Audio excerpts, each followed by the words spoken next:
adik-adik, selamat siang, sore, malam, dimanapun adik-adik berada. Assalamualaikum warahmatullahi wabarakatuh. Kali ini kita akan membahas materi selanjutnya, yaitu tentang dinamika gerak ya. Nah, pada part 1 ini kita akan membahas tentang hukum Newton, di mana tentang hukum Newton 1, hukum Newton 2, dan hukum Newton 3, serta kita lihat contoh soal dan latihannya, sampai adik-adik paham, oke? Nah, sekarang kita lihat di sini yang pertama adalah dinamika. Apa itu dinamika? Dinamika adalah ilmu yang mempelajari gerak suatu benda dengan meninjau penyebabnya. Dalam dinamika partikel itu yang mempengaruhi gerak suatu benda adalah gaya. Nah, kemudian nanti ada beberapa gaya yang akan kita pelajari. Ada gaya berat, sentripetal ini ya, sentripetal, gaya tarik, pegas, normal, dan gesek. Jadi intinya perbedaannya dengan kinematika kemarin kan tidak meninjau penyebabnya. Kalau yang sekarang kita meninjau dari penyebabnya ya. Nah, contohnya kayak gini. Ada buah kelapa yang jatuh, berarti kenapa dia jatuh gitu kan? Nggak mungkin karena ada hantu ya. Kemudian di sini ada pegas. Terus kenapa pegasnya bisa kenapa apa namanya nih? Busurnya bisa bergerak karena ditarik dengan gaya pegas gitu kan? Nah, kita lanjut. Nah, di sini kita bahas pertama adalah hukum 1 Newton. Hukum 1 Newton itu, contohnya yang sering terjadi itu adalah ketika kita sedang berada di dalam mobil.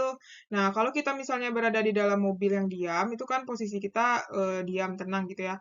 Saat dia merem mendadak, berarti kan kita terdorong ke belakang kan. Nah, atau misalnya eh, kalau di saat, enggak, ini ketika dia mau mulai bergerak ya, mulai bergerak.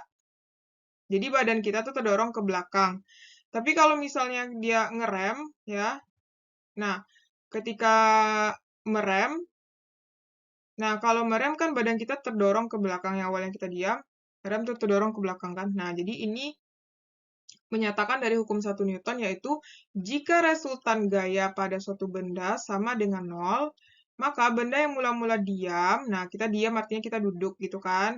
Nah, kemudian yang mula-mula diam akan terus diam, sedangkan benda yang mula-mula bergerak akan terus bergerak dengan kecepatan tetap. Jadi karena kita diam mempertahankan posisi kita, makanya badan kita bakal terdorong ke belakang saat akan mau bergerak atau badan kita terdorong ke depan saat kita mau ngerem. Nah, adik-adik menyadari nggak hal itu terjadi pada diri adik-adik ketika membawa mobil atau motor atau berada di dalam mobil atau berada di dalam motor. Nah, secara umum, kita buat rumusnya itu adalah hukum 1 Newton adalah sigma F sama dengan 0. Nah, jangan lupa ya adik-adik untuk lebih pahamnya boleh dicatat di buku catatannya, oke? Kemudian yang kedua, hukum 2 Newton. Nah, hukum 2 Newton ini berarti benda itu tidak mempertahankan keadaannya lagi, tapi benda itu bergerak.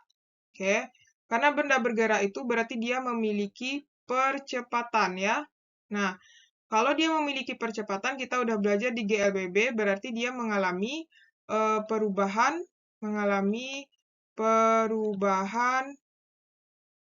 kecepatan ya, mengalami perubahan kecepatan. Nah, jadi di sini nanti bunyi dari hukum 2 Newton itu adalah percepatan sebuah benda yang dihasilkan oleh gaya berbanding lurus dengan besarnya gaya, di mana searah dengan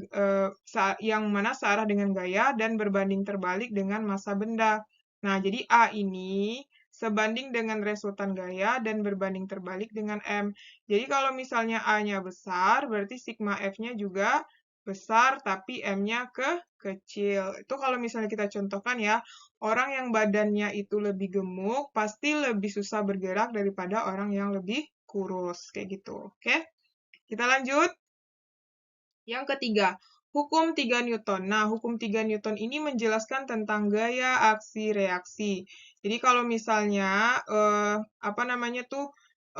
contohnya ini kayak kita menarik pohon gitu ya. Menarik pohon itu kan berarti ini namanya aksi ya, aksi kita. Nah, reaksinya itu adalah nanti akan sama juga gaya aksi kita tuh akan sama dengan gaya reaksi yang akan kita berikan gitu. Jadi Atau contohnya ketika kita mendorong lemari ini, gaya aksi kita juga akan sama dengan gaya reaksi up. Jadi apa yang kita berikan akan sama dengan yang kita terima gitu, tapi arahnya berlawanan. Nah, di mana bunyi hukum 3 Newton itu adalah setiap ada gaya aksi yang bekerja pada suatu benda, maka akan timbul gaya reaksi yang besarnya sama, tetapi arahnya berlawanan. Nah, contohnya kayak gini. Ketika ini misalnya lampu ya, lampu digantungin. Nah, pasti lampu ini dia kan memberikan gaya ke bawah kan, gaya berat ke bawah, tapi nanti dari tali ini juga mempertahankan keadaan lampu yang arahnya ke atas gitu. Jadi ini adalah gaya aksi, ini adalah reaksi. Nah, secara umum rumus hukum 3 Newton itu adalah F aksi sama dengan min reaksi. Jadi misalnya kalau kita memberikan, berarti apapun yang kita berikan di alam semesta ini, pasti akan kembali dengan nilai yang sama, tapi pada arah yang berlawanan gitu. Oke? Kita lanjut. Nah, jadi kesimpulannya, kalau kita lihat di sini ya, hukum 1 Newton itu rumusnya adalah sigma F sama dengan 0. Di mana nanti bisa dibaca di sini ya, bunyi hukumnya itu setiap benda akan mempertahankan keadaan diam atau bergerak lurus beraturan. Kecuali ada gaya yang bekerja mengubahnya. Jadi kalau misalnya kayak kita berada di, misalnya kalau kita malas, kan kita nggak ngapa-ngapain tuh. Nanti kalau misalnya nggak ngapa-ngapain, berarti kan kita nggak bergerak kan. Nah, kecuali ada orang yang ngajak, misalnya ada yang memberi motivasi atau yang ngajak gitu kan. Nah, nanti kita bergerak, berarti itu bukan lagi hukum 1 Newton ya. Nah, jadi itu adalah hukum 2 Newton ketika kita sudah bergerak gitu.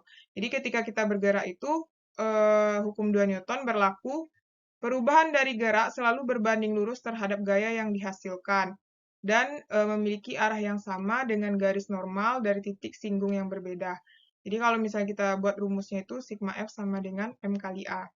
Kemudian hukum 3 Newton itu adalah tadi kan aksi reaksi ya, atau arahnya itu berlawanan. Jadi rumusnya itu adalah F aksi sama dengan min reaksi.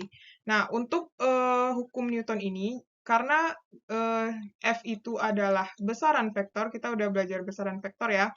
Nah, berarti dia memiliki arah.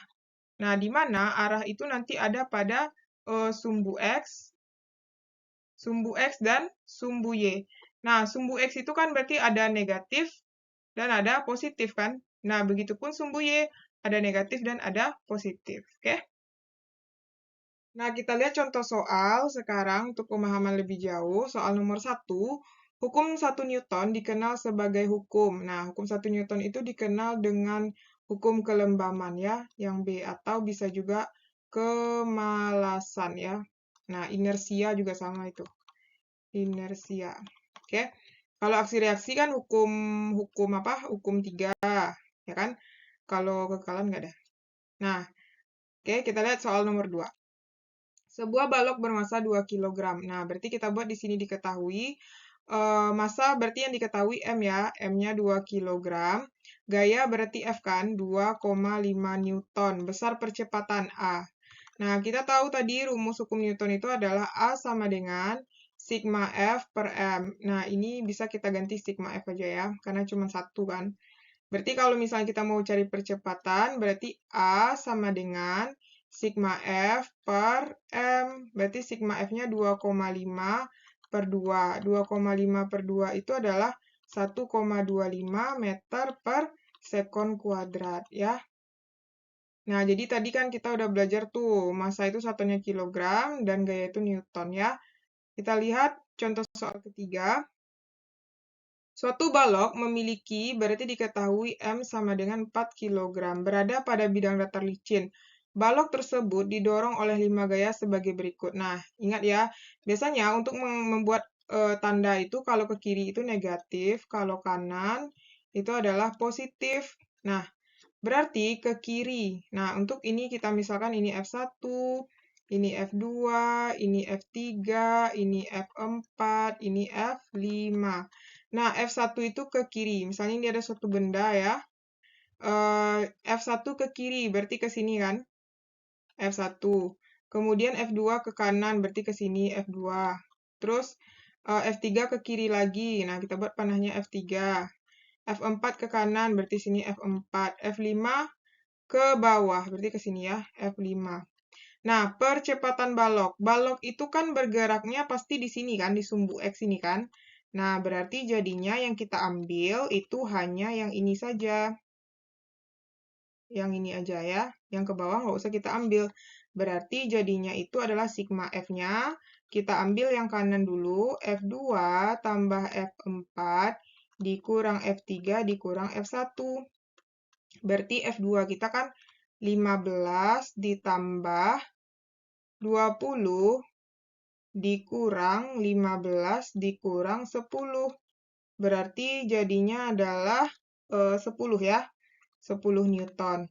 Nah, karena yang ditanya itu percepatan ya, A-nya berarti sama kayak tadi. A sama dengan sigma F per M. Sigma F kita adalah 10, M kita adalah 4. Berarti ini jadinya adalah 2,5 meter per sekon kuadrat. Nah, kita kan punya hasilnya itu sigma F-nya itu kan positif ya. Berarti artinya ini arahnya ke kanan. Tapi kalau misalnya dapatnya min 10, berarti ke kiri ya. Jadi kan ini jadinya positif 10 nih. Berarti ini dapatnya arahnya ke kanan. Sehingga jawabannya adalah yang D. Nah, paham ya adik-adik? Kalau misalnya adik-adik punya pertanyaan, boleh komen di kolom komentar, kita diskusikan bersama-sama ya. Nah, untuk lebih pahamnya, silakan adik-adik kerjakan latihan berikut, nomor 1, nomor 2, dan nomor 3. Nanti kalau udah dapat hasilnya, boleh komen di kolom komentar ya, biar kita periksa apakah jawabannya sudah benar atau belum. Oke?